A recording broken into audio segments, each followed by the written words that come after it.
చైతన్యం ఉండదు అంటారు. చైతన్యం లేని చోట తిరుగుబాటు ఎట్లా వస్తుంది? వస్తుంది, అదే వస్తుంది. ఆ నీళ్ళల్లోనే నిప్పు పుడుతుంది, రాయికి రాయికి పుడితే కూడా నిప్పు పుడుతుంది. ఇలా నక్సలిజం ఎందుకు వచ్చింది? వెనకడికి నేను మొదలై చెప్తేనే దేశ్ముఖులు, భూస్వాములు, నవాబులు, కర్ణాలు వందల ఎకరాలు, వేల ఎకరాలు ఊర్ల ఆధీనాములు ఉండేది. నక్సలిజం వచ్చింది. ఆయనలో కూడా ప్రజాస్వామ్యాన్ని సరిగ్గా ఇంప్లిమెంట్ చేస్తే, ప్రజలకు అనుగుణంగా ప్రజాస్వామ్యాన్ని పారబెడితే నక్సలిజం వచ్చేది కాదు. ఇవాళ కూడా ఏ ప్రజలకు అవసరమో ఆ ప్రజలకు తీరుగా, ఆ ప్రజల శ్రేయస్సు తీరుగా పరిపాలన జరిగితే ఏ తిరుగుబాటు, ఏ సోషలిస్ట్ భావాలు ఉద్భవించవు. కానీ ఒకటే అనుస్తూ ఉంటే నువ్వు పిల్లిని కూడా ఒక ఇంట్లోకి కొట్టి కట్ట తీసుకొని కొడితే మీద పడి కరుస్తుంది. పిల్లి కూడా మనిషి పోలిక చూస్తే ఉరికే పిల్లి.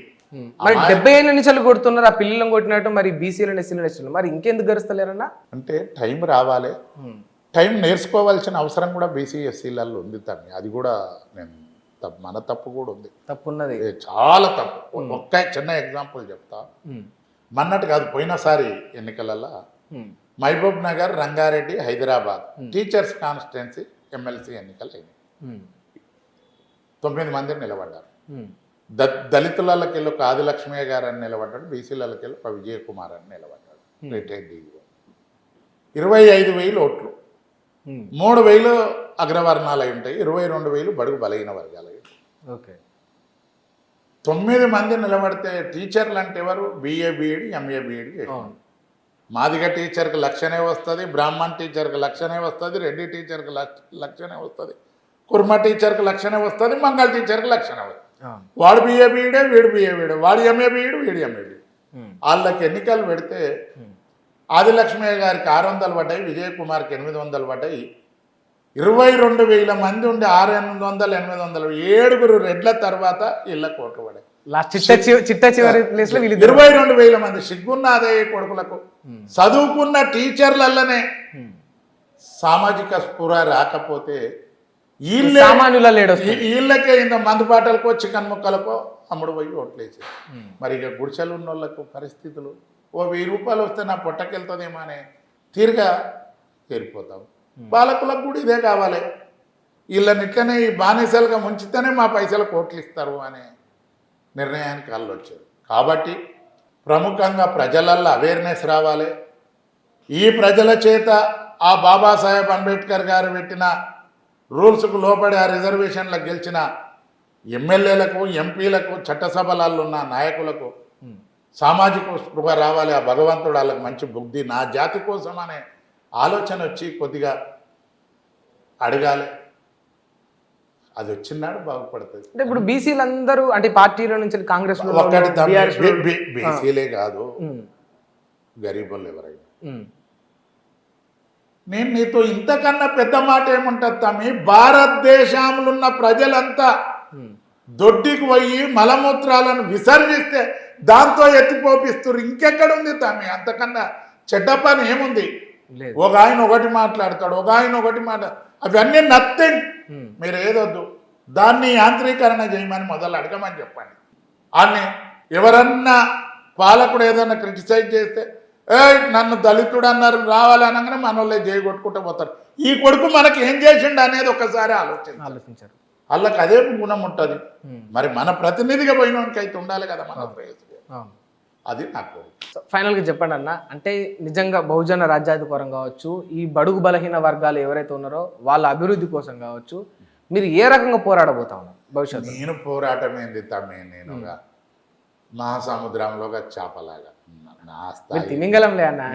నేను ఒక్కని అని కాదు, నేను తెలిసిన మాటను మీడియా ద్వారా మెసేజ్ తెలియజేస్తారనుకుంటున్నాను. కొద్దిగా అవేర్నెస్ వస్తుందేమో జాతి బిడ్డలకు అనే ధోరణి తప్పితే నాకు వేరే ఆలోచన కాదు. నాకు పరిజ్ఞానం ఉంది, ఎంతో అంతో ఆర్థికంగా మా పెద్దలు సంపాదించిన ఆస్తులు ఉన్నాయి.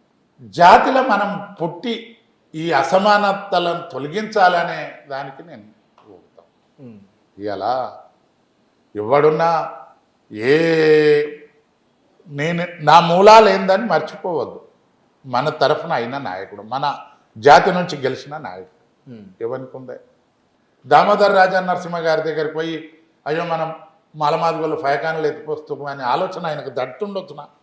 అసలు ఆలోచన కూడా రాదేమో, దాని మీద టైం కూడా పెట్టరు వాళ్ళు. సో ఆ రకమైన మార్పు మీరు కోరుకుంటారు. ఆ రకమైన మార్పు వచ్చినాడు, అది మన చేతుల్లోనే ఉంది. నిజంగా అంబేద్కర్ ఆ మహానుభావుడు అసలు దేవుడు అయినా ఎట్లా దోషిందో తమ్మి ఆ 70 సంవత్సరాల కింద నరేంద్ర మోడీ గారు ఇలా ప్రధానిగా ఉన్న నరేంద్ర మోడీ ఓటు వేయడానికి లైన్లో పోతా ఉంటే ముంగట ఆయన కన్నా ముంగట ఒక పారిశుద్ధ్య కార్మికురాలు ఉన్నా ఆయన ఓటు వేయడానికి వస్తాడు. పోలింగ్ కేంద్రానికి వస్తే ఎలక్షన్ కమిషన్ ఒక ముగ్గు వస్తుంది ఆడ అటెండర్కి. ఆ ముగ్గు కాడ కారు ఆపి దిగాలి. వివిఐపి కాబట్టి భద్రత ఎంబడి వస్తుండొచ్చు, కార్లో పోవడానికి లేదు. పోలింగ్ బూత్ దాకా లేదు, భద్రత నడమ పోవాలి. నడుచుకుంటూ పోవాలి. లైన్లో ఒక దళిత మహిళ ఉండని పారిశుద్ధ్య కార్మికురాలు ఉన్నారు. ప్రైమ్ మినిస్టర్ వస్తుండ ముంగటికి పోతాడు అనడానికి లేదు. పోయి ఆ పోలింగ్ ఆఫీసర్ దగ్గర పోయి ఏలుక సిరా పెట్టించుకొని నేను ప్రధానమంత్రిని నా ఇంటికి దగ్గర ఓటేస్తానేది లేదు. అదే పోలింగ్ బూత్లో పోయి పడదా సాటు కోటేయాలి. అంత గొప్ప రాజ్యాంగం రాసిండు తమ్మి అంబేద్కర్. ఒకరేమో దీన్ని చేర్చడానికి తుపాకులు బట్టి నక్సలిజం వైపు. ఈ రాజ్యాంగం సరిగ్గా ఇంప్లిమెంట్ కాకనే చేసే నాదుడు లేకనే నక్సలిజం పుట్టింది. నిజంగా దాన్ని ఉన్నట్టు వాడుకుంటే ఇది వచ్చేది కాదు. ఆయననే దొరలతాన, ఈ దేశముఖులతాన, ఈ నవాబులతాన. ఈ 1955 పహానీ చూస్తే ఒక్కొక్కరికి 1000 ఎకరాలు. సరే ఏ మాటకు ఆ మాట ఇలా గరీబీ హఠావో సీలింగ్ సిస్టాన్ని పెట్టింది స్వర్గీయ శ్రీమతి ఇందిరాగాంధీ గారు. దాన్ని కూడా ఒప్పుకుంటున్నారు.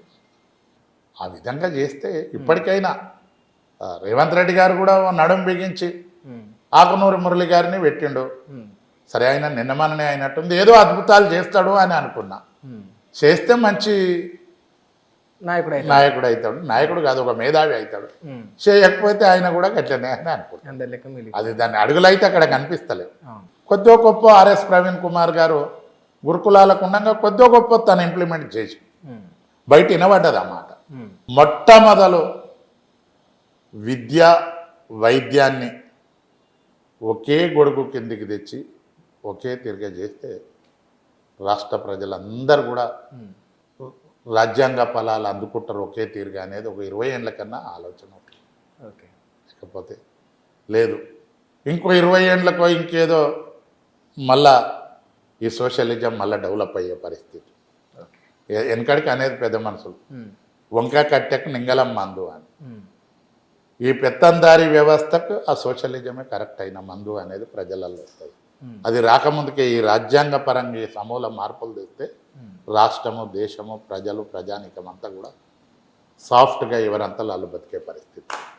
సరే అన్న, ఇంటర్వ్యూ క్లోజ్ చేసే ముందు నేను కొందరు వ్యక్తుల పేర్లు చెప్తా, మీరు చెప్పండి. ఇందిరాగాంధీ గురించి మీరేం చెప్తారు? ఇందిరాగాంధీ గారు ఆదిశక్తి లాంటి నాయకురాలు. ఈ భారతదేశానికి ఒక ఉక్కు మహిళ. నరేంద్ర మోడీ నిస్వార్థపరుడు ఆయన వరకు, కానీ వ్యక్తిగతంగా నిస్వార్థపరుడు. కానీ ఏదో మతాన్ని, పుల్వామాను, ఇంకోటి కాశ్మీరీ సమస్యను రెచ్చగొట్టి వాళ్ళు అధికారంలోకి రావాలని చూశాను.